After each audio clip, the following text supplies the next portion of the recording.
Matthew, who you've heard from already, and Zara, and we've got Zaid, and we've got Alex at the end. So I'd like all of you to talk a little bit now about some of the experiences that you've had that have informed your career planning to date. And I know that you've all had quite a lot going on during your degree. So Matthew, do you want to start and tell us a little bit about your experiences? Sure. So I came to university having absolutely no idea what I wanted to do.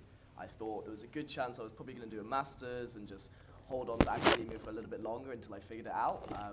And then it was my first year, and I was introduced to the Economic Society, and I absolutely loved it. I thought it was really interesting. And then I joined the society as a freshman representative. So in the first year, it gives you a little bit of responsibility, and you get the chance to be part of the society and create events, etc. And as part of that role, I got the chance to go to a networking event in London for a bank called BNP Paribas. It's a French bank. And at the time, I went to the networking event, and I distinctly remember calling my mum afterwards and saying it felt like I was in a Shark Tank, and it was just, there was blood in the water, and I could hear and I could feel all the other people with me just clawing to get to the HR people. And I said I absolutely hated it. I thought, I don't know, I wasn't sure about the bank culture. I wasn't sure if finance was for me. I felt like I was being dragged downstream by everyone else. And then from that, I ended up getting something called a Spring Week offer. And a Spring Week is a first year internship for finance in particular. I think a few consulting firms do it as well. And I thought, you know what, it's the only thing I've got in my life going for me at the moment. Like, why not? Why not see what happens with that career? And I did the Spring Week, and to be honest, it was a bit boring, and I thought, maybe still finance isn't for me. And then from that Spring Week, I ended up getting an offer for a summer internship to go back in my second year, at the end of my second year even, to spend 2 months there. And I thought, you know what, maybe I've got nothing else to do in the summer, so I might as well go and do the internship there as well. And funnily enough, I finally ended up loving it, and I thought it was really fun. I really enjoyed it. I was with a lot of really nice people, and I've made a lot of friends there as well, and I'll be going back there for a job afterwards. The main sort of part of my story is that the societies in particular, as I've already mentioned earlier today, was so impactful in getting to where I am now. And I would not be here, I would not have the opportunities that I had without the Economic Society in particular, and the Finance Society too. Thanks very much, Matthew. Now, Zara, we met at the Careers and Economics Fair, didn't we? Oh, we did. Last November time, and we had a conversation then about how we'd find it. So do you want to talk more about that event and the impact it had, and then what you've done since then? Yeah, so I have a slightly different story to Matthew. So when I came into uni, I didn't know what a Spring Week was, and I wasn't really aware of like all the things going on really.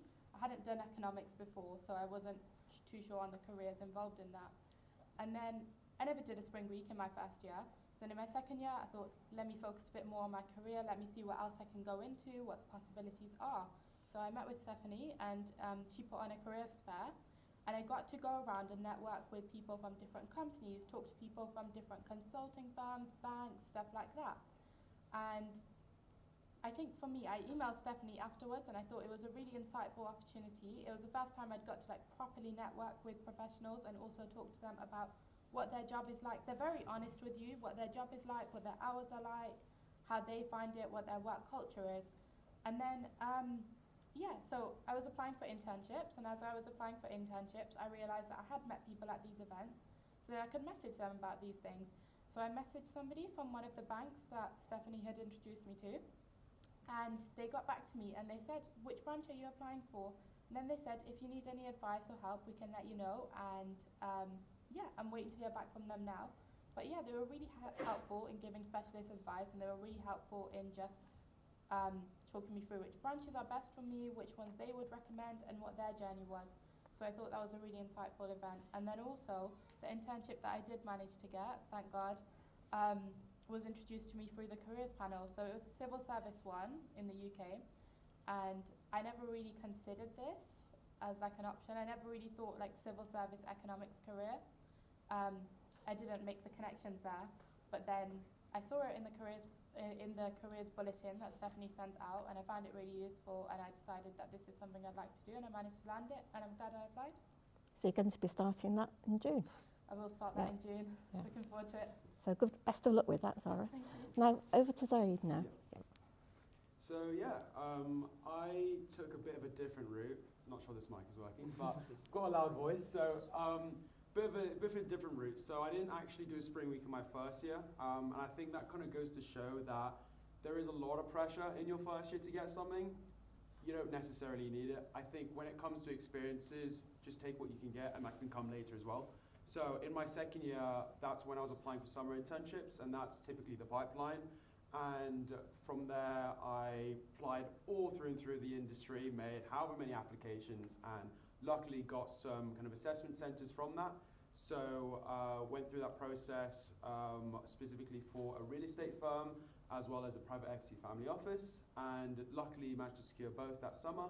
And then the real estate was a large corporate, and really good 6-week internship with everybody there, and managed to convert that into a full-time grad offer. So that, given I'm in my final year now, my third year, that will start September, and it's a 2-year graduate scheme, which is rotational. So looking forward to that. Thanks very much for that story. And finally, Alex. Mine's a little bit different. I also didn't ever really consider taking a spring week. Wasn't that I tried, I just was not really made aware when I first came to university. I wasn't aware of these sorts of career opportunities and really the need to pursue these. So I felt a little bit late to the whole process. When it then came to like summer internships, I wasn't switched on enough to kind of pursue them. And so I was kind of panicking at that time in my second year, and I chose to do a placement year as a part of my degree. So I guess in the economics degree it would be the voluntary year out. I managed to secure a placement at L'Oreal. It's a bit different from the typical finance. I did mine in marketing commercial, but I really gained so much insight. I got so much responsibility, considering that it was such a large company, that it really surprised me. I was able to work on projects, manage them. I was able to head up different like sampling for a specific brand, and just gain so many different skills that I never could have imagined when I was looking back at my first year that I ever could have envisioned myself to gain. I'd also say that the society's definitely helped me to kind of channel where I wanted to pursue a career. In my second year, I took advantage of Warwick Consulting Society, and I also was part of Warwick Kickstart Society. And I was on the execs for both of these. For the Consulting Society, I was working on the marketing team for an event that they run called London Consulting Summit. This is something available to Warwick students and international students all over the world. And I was helping to make promotional videos, do the Instagram content, everything.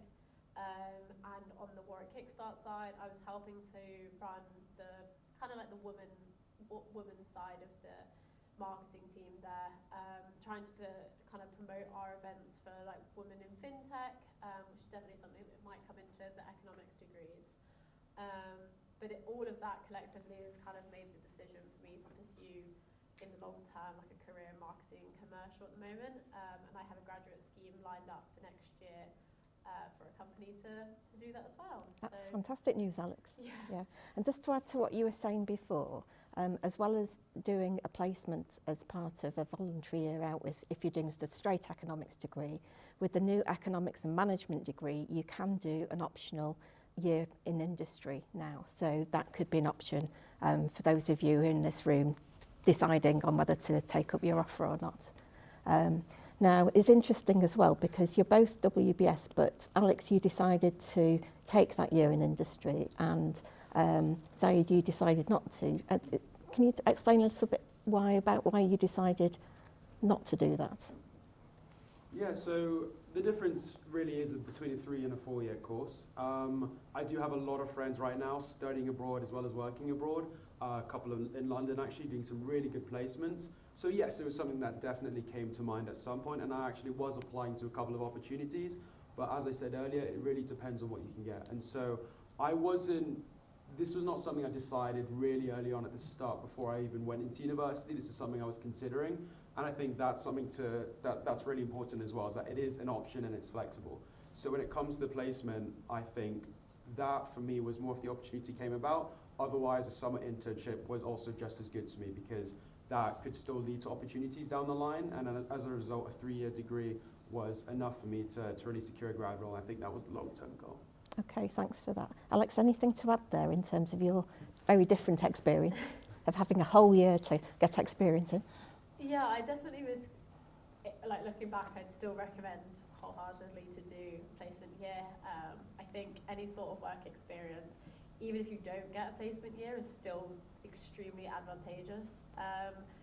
Even if you don't get an internship, like just showing that you are passionate about a specific career or a specific industry, I think is really important. And you can get that from being on societies, being part of execs, volunteering in certain positions, like just going out of your way to try and push your application forwards will just really help you down the line. So it's not the be all and end all of if you don't get a placement or you don't get an internship, you don't necessarily have to totally panic, but obviously it is always beneficial. Thanks very much. Can I ask you now to maybe think about the sort of experience that you found most exciting, that has sort of informed you career-wise, that you've had whilst you've been at Warwick? So I was very fortunate in my second year to become president of the Warwick Economic Society, and the Warwick Economic Society has a huge number of sponsors, a huge number of firms. I think in my year it was about 16 different firms. You've got economic consulting firms, you've got banks, other kind of financial institutions as well. And that provided, I got the chance to then speak to a lot of these firms and try and persuade them, of course, to sponsor us, but also to come and do events. And honestly, I don't think I could have ever had the interactions that I had I not done. Had I not become president that year. I felt like I had the chance to always speak to any of these firms to get offers and opportunities that it seemed that other students weren't able to get just because of the position that I filled. And I felt very fortunate for that. And it was an incredibly exciting year, being able to go to London, for example, and talk to all these different members of HR and other senior members of the firms. And I always remember there was a networking event. You'll hear the word networking event all the time. They're really horrible. I hate them. But you have to pretend that you like them and pretend that you're all serious, etc. But I had to go to one of these events in London, and I distinctly remember some senior members of the consulting firm coming over to me and being suggesting that I should apply and offering lots of sort of fast-track opportunities, etc. And yes, I was president, but also other members of my executive, as it's called, the exec, they also get those opportunities too. So, I mean, again, I feel like I'm very biased when it comes to societies, but get involved because that's as exciting as it gets. You get the fun, but also you get the opportunities from it as well. What about you, Zara? Yeah, so I previously mentioned the careers fair, and I always find the careers fairs quite helpful. I think I was reluctant to go initially because I didn't really know what I would do there. I didn't really know if people dressed formally to go to them. I didn't know you got the opportunity to speak to everyone, but when I did like bite the bullet and go to my first one, found that really useful. And then I would say, similar to Matthew, the careers opportunities in societies. So I'm part of Warwick Women in Economics, and they do a corporate mentorship scheme. So I said I had an interest in consulting, so they've connected me with an economic consultant at Charles River Associate, and she goes through applications with me, she goes through my CV with me, and she helps me with all of that stuff. And then on top of that, if there's anything else I need in terms of what her work experience is like or what it's like being a woman in the industry, she's always happy to answer questions, so I find that particularly useful as well. Thanks for that. Yeah, so for me, thinking back, actually, second year was a big point when I was applying to these internships I was talking about. And I had a role at Warwick Finance Societies, and so I was an event coordinator for a couple of the conferences that are hosted, and that kind of covers the buy side and sell side of finance. And so we host those down in London, in the Shard, where the WBS team have an office, which is really good for some of these societies. And yeah, it's a panel discussion and a networking event. So I was in charge of organising the ones which Matthew did not like, which is completely fair, because I think there is a lot of pressure sometimes, and I completely agree with the analogy. It is sometimes like a Shark Tank, but I think it is really important to sometimes have genuine conversations with people, and it really helped me out because our panel was full of C-suite executives who were really giving us some really good career advice, looking back on their paths and what they found were good and were not good. And then later actually being able to connect and have one-on-one conversations with people who are in the industry. It really gives you a different perspective on things, and I think helped me out quite a lot. And keep in mind, these are connections that you have for the rest of your life, so use them as you should really, and learn from them. I would definitely say that my placement year was on top the most exciting thing as part of my degree. The experience I gained from it, I was presenting to top senior level managers. I was managing £1 million budgets. I worked specifically on the brand CeraVe. I don't know if any of you heard it, but I was helping to do like best-in-class marketing and just creating all sorts of things and managing their brand stores on Amazon. And I was really able to watch the brand grow, which was really, really quite exciting. We did first ever pop-ups in the UK to the community. We actually came to Warwick campus doing like a student university tour for some of our sampling to promote some of our brands. But yeah, the amount of responsibility I got given and the scale of the networking as well that I got to achieve was just incredible.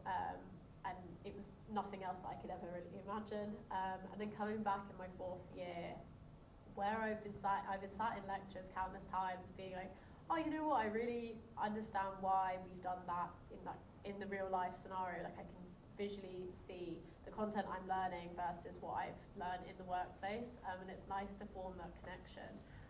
So I really, really think it takes you to like that next step almost in terms of your understanding of your own degree. Thanks very much, Alex. I think we've heard a lot from our panellists about their individual journeys through the Warwick ecosystem, and they've all done slightly different things, but they've all shown that huge enthusiasm for getting involved in things and doing work experience and placement years and getting very involved in societies. And I think it's very important that you think about what's right for you. I don't know, have we got any time for questions? Okay, right, okay. So if any of the audience have got any questions that you'd like to pose for our panellists, this is the time to get them answered. I think we've got, well, we're going to nick one of the mics. Anybody want to be brave and ask a question? Thank you for talking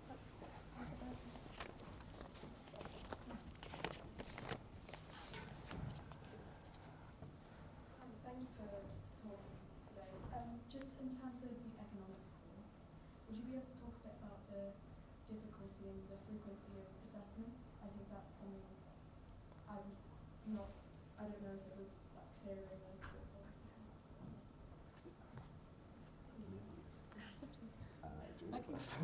Okay, I can talk on my experience. So when I came in, I hadn't done economics A-level because it wasn't offered at my school.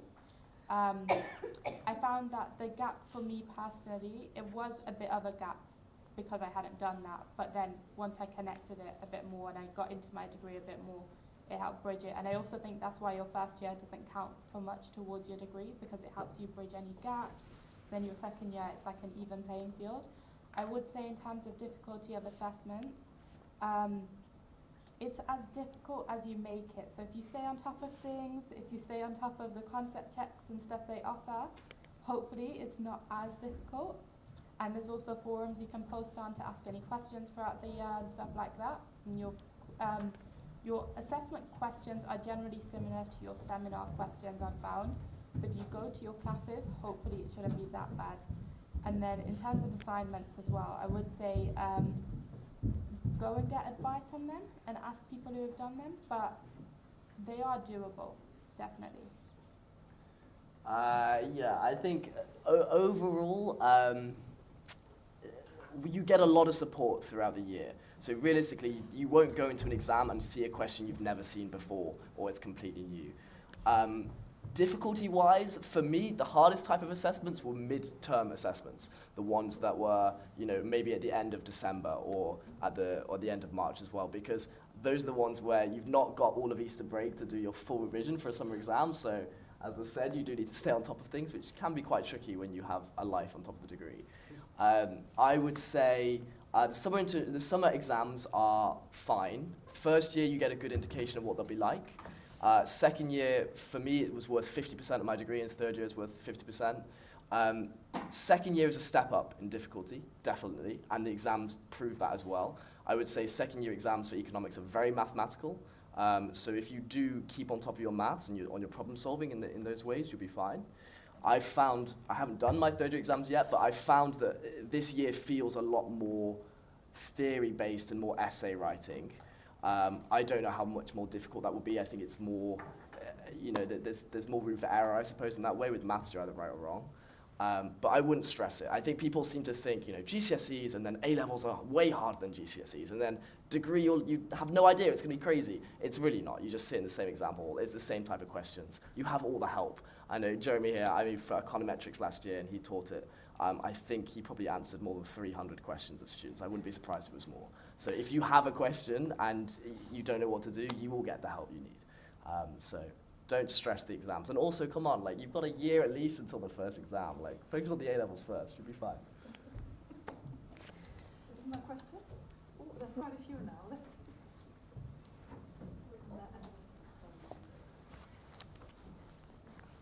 First of all, thank you for sharing your experiences. For economics and management, what will be the weightings for the assessment? So similar question. So weightings on the assessments for management, I think. I'm not sure.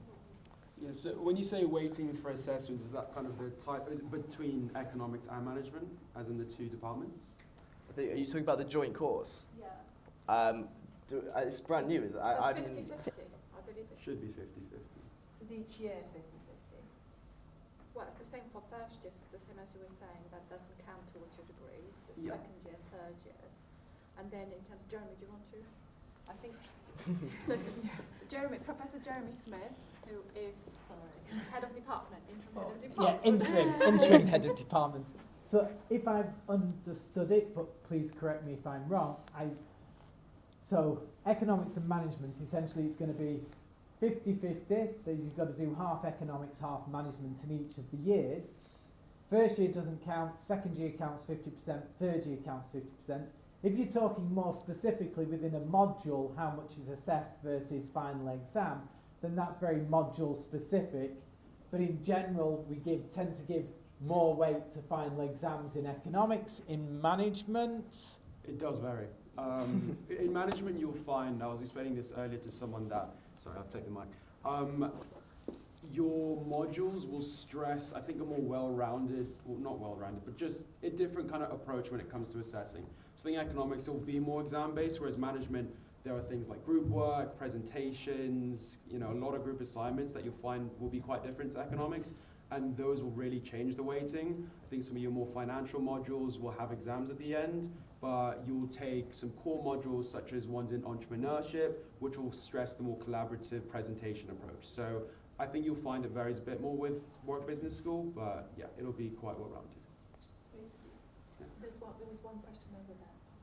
So I'd like to echo what everyone said, and thank you, it's been really helpful.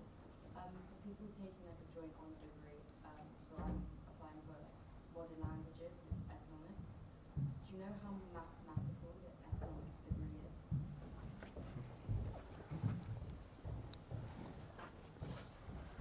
it's as mathematical as you want it, really, because the core modules for economics or modern language with economics are Economics 1, which is less mathematical than pure micro and pure macro, which is what they first years take within economics. You've also got to take quantitative techniques and statistics, but you've got a choice between whether you want to take it having got an A-level background, in which taking the B variants, or you've just got a GCSE background in which you're taking the A-level variants, which is trying to get you up to GCSE A-level standard. And then from there, you choose your options in economics depending upon whether you want them more or less mathematical. So there's ones in economic history, no maths whatsoever. There's mathematical economics, which, as the name suggests, is going to be lots of maths. And you essentially find the pathway through that you like according to your skill set. So if you like mathematicals, there's ones you can take. If you like less maths, we'll advise you on those ones to avoid. But also within the languages and economics, you can kind of change the weighting between the two. Unlike with management and economics, which is going to be 50-50, with the modern language and economics, you can make it quite imbalanced. There's minimum you've got to take, but within that you can kind of go up to, I think it's like, I want to say it's like 75%, 25% in your final year across the two, either way. Thank you. No question?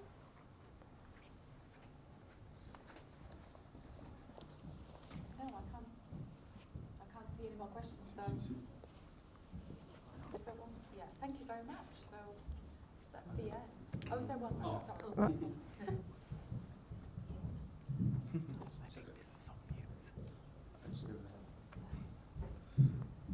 Loud enough. Has large language models changed teaching and assessments a lot? Has OpenAI and large language models changed your approach to teaching and assessment a lot? In relation. You can search things and you can sort of. Has AI changed? Ah, okay. So I was having this discussion with colleagues just beforehand about the role of AI and how that impacts it. So we're kind of now moving to a direction. So we were on online exams during COVID. We've gone back to in-person exams because of the issue of who's doing the work. But we're kind of now looking at alternative ways of assessing people, and we've got a new module which is actually going to viva people. So essentially you have the material and you're just going to go into a room and it's an oral exam with the module leader. Essentially is going to say, there's 3 or 4 questions, pick one at random, and I'm just going to fire questions at you.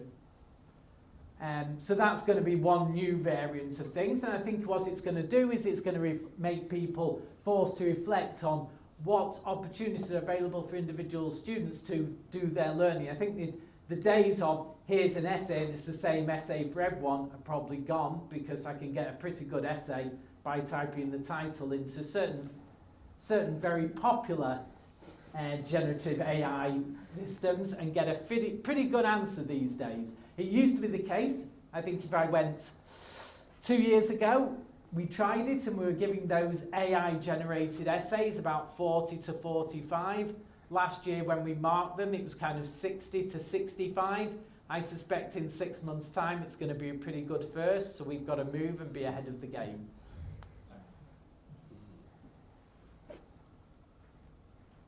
More questions? No?